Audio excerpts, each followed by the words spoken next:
She was a nurse from Kerala with dreams of healing the sick until she vanished in Yemen without a trace. Her name was Nimisha Priya. Days later, her friend Prethi was found buried in the desert, burned, drugged, and dead. A powerful Yemeni businessman named Bilal al-Zarani, now missing too, was Nimisha a victim or the mastermind? This is not just a story of a disappearance. It's a web of betrayal, blackmail, murder, and a terrifying truth hidden. Beneath the sands of war-torn Yemen, what really happened to Nurse Nimisha Priya? Nimisha Priya was only 28 when she boarded a flight to Yemen with a nursing degree, a borrowed suitcase, and a heart full of hope. She had always dreamed of helping people, and when an agency offered her a job in a private clinic in Sana'a, it seemed like the break she had prayed for. Her mother warned her of the dangers, but Nimisha brushed it off. Believing she could handle anything, in the beginning, everything felt like a new adventure. The dusty streets of Sana'a, the exotic culture, and the patients who trusted her made her feel needed. She lived in a small, shared apartment with other foreign workers, and she made just enough money to send home and keep herself going. But over time, things shifted. The clinic changed ownership and was sold to a local businessman named Bilal al-Zarani. Staff began disappearing. Some were fired for no reason. Others simply never came back. The environment grew tense. Patients stopped smiling. There were murmurs of shady activities taking place after hours. Nimisha kept her head down until one day she didn't show up for work.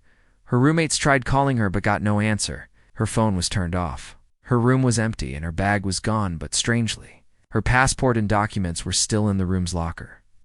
2 weeks later, her mother received a strange video on WhatsApp from an unknown number. The footage was dark, shaky, and barely 2 seconds long. It showed a woman's feet tied together. In the background, someone whispered, "Help her," before it's too late. That was the last time anyone heard from Nimisha. Bilal al-Zarani was a name whispered in both fear and admiration. A successful businessman on paper, he had deep political ties, a chain of clinics across Yemen, and access to nearly every police station in the capital. He had charm known for his smooth talk, tailored suits, and lavish parties. But behind that golden smile hid something sinister. Reports surfaced that Bilal was exploiting foreign workers. Nurses, cleaners, and even doctors were made to work without pay, threatened with deportation or prison if they refused. Nimisha had once confided to a colleague that Bilal had taken her passport and locked it away for safety. Her name also appeared on several bank transactions, suspicious withdrawals made from her account months after her disappearance. Money she had never sent to her family. The deeper investigators dug, the more disturbing the picture became. Anonymous informant came forward claiming that Nimisha had been drugged and sedated repeatedly. She was kept inside a house owned by Bilal in the outskirts of Sana'a. Her only crime, refusing to enter into a fake marriage that would have given Bilal control over her remaining assets. The informant also revealed that Nimisha had reached out to another Indian nurse named Prethi, who had worked in Bilal's clinic before vanishing 6 months earlier. Preeti, too, had experienced abuse and was preparing to return to India till she suddenly went silent. This wasn't just about one missing nurse.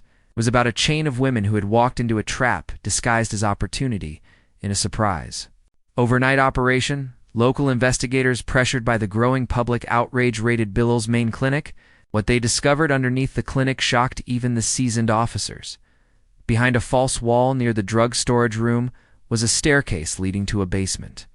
Previously undisclosed in any building plans, it was more of a bunker than a room. Concrete walls, a single cot, a camera mounted in the corner, evidence of sedatives, ropes, and bloody clothing.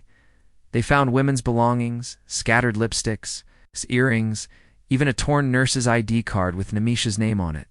But the most damning discovery was a hidden journal, stained and weather-worn, written in Nimisha's handwriting. The entries started calmly, then grew more desperate. She wrote about being drugged, threatened, and locked in the basement. Also wrote about her friendship with Prethi and their escape plan.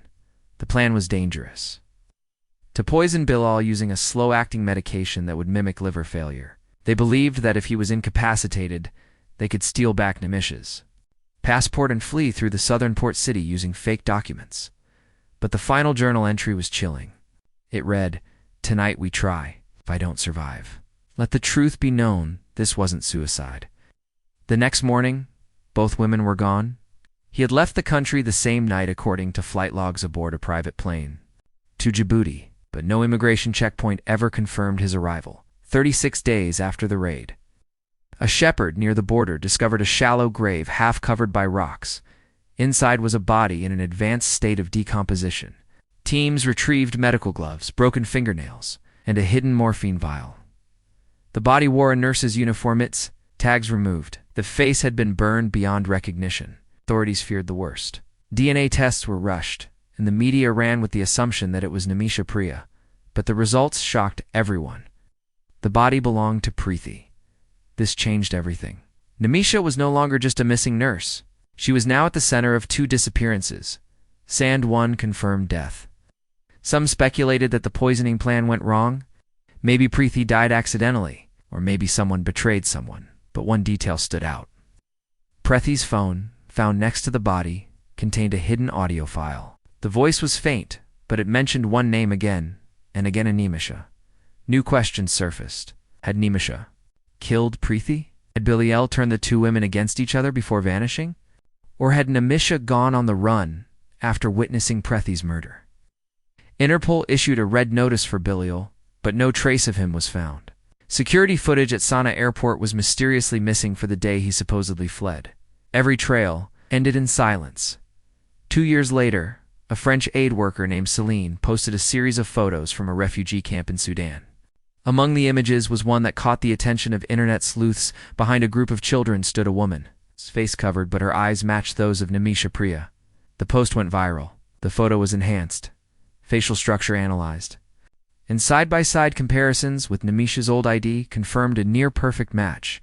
Journalists flooded the refugee camp, but the woman had already disappeared.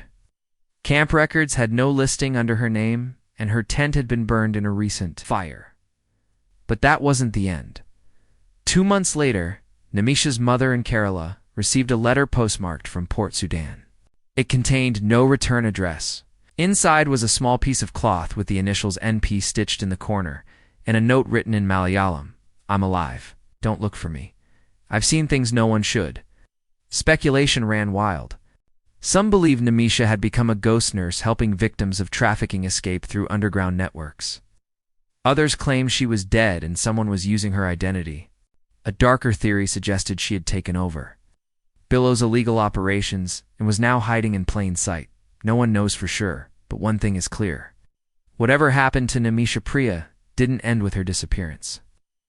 Of a haunting story no one expected, one the world may never fully uncover.